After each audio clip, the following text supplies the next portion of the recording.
Hello everyone, this is Jackie Williams. Thank you for joining me in this video. I want to share with you a couple of very quick ways to make your own faux washi tape. So now you can make washi tape with any paper or stamps and ink and cardstock that you have.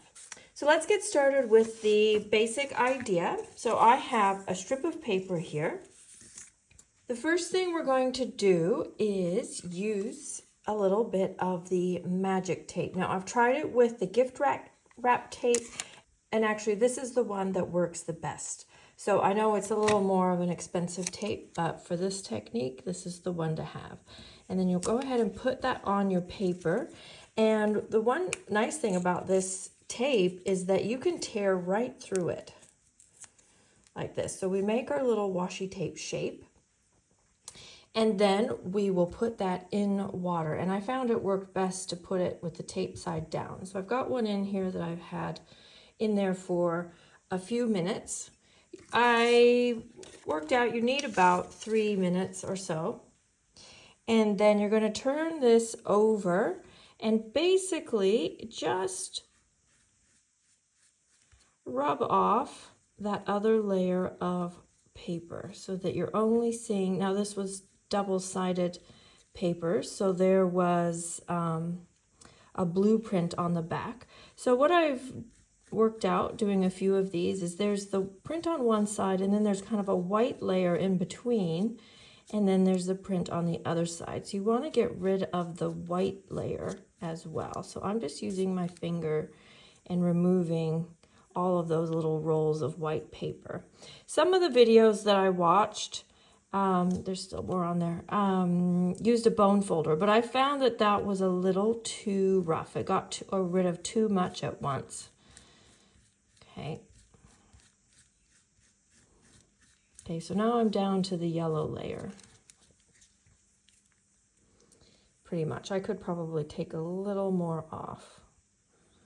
There we go.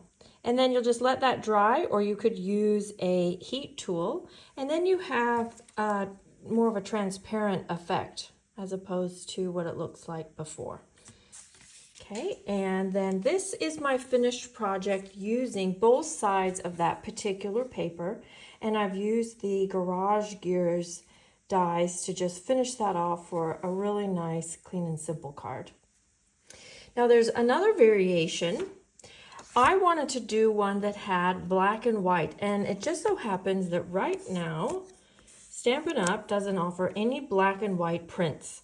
So I got some white cardstock and my StazOn. Now you'll want to use StazOn because your other black inks are likely water-based, and of course if you're putting them in water, they're just going to bleed all over the place. Even though they're protected by tape, I just wouldn't risk that. I actually didn't even try, but I'm quite sure that they would bleed.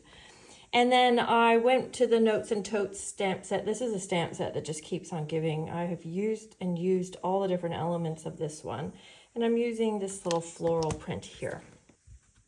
And then I've just got standard white cardstock. I did try it with copy paper and found that I just found it was too thin. Like when it got wet and then you peeled it off, it like all crumbled to pieces.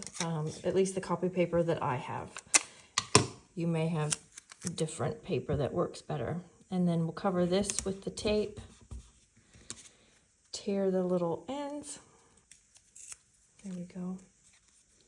Okay, and then we will put that in the water again. And this one might need to soak for a bit longer just because it's cardstock, so it's a bit thicker. But we're still only a few minutes. Okay, and then we'll just do that process again. So this will have quite a bit more coming off.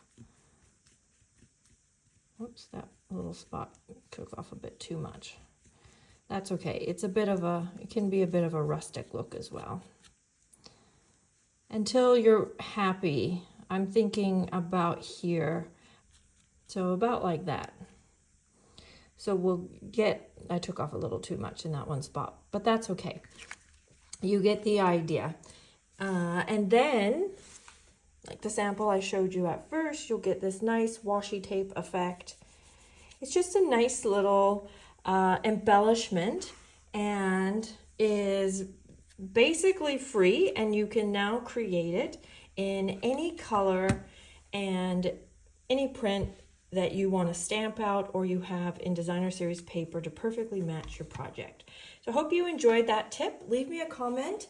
I'd love for you to subscribe so I can continue sharing tips and tricks and cute projects with you. This is Jackie Williams, and I'll see you next video. Bye-bye.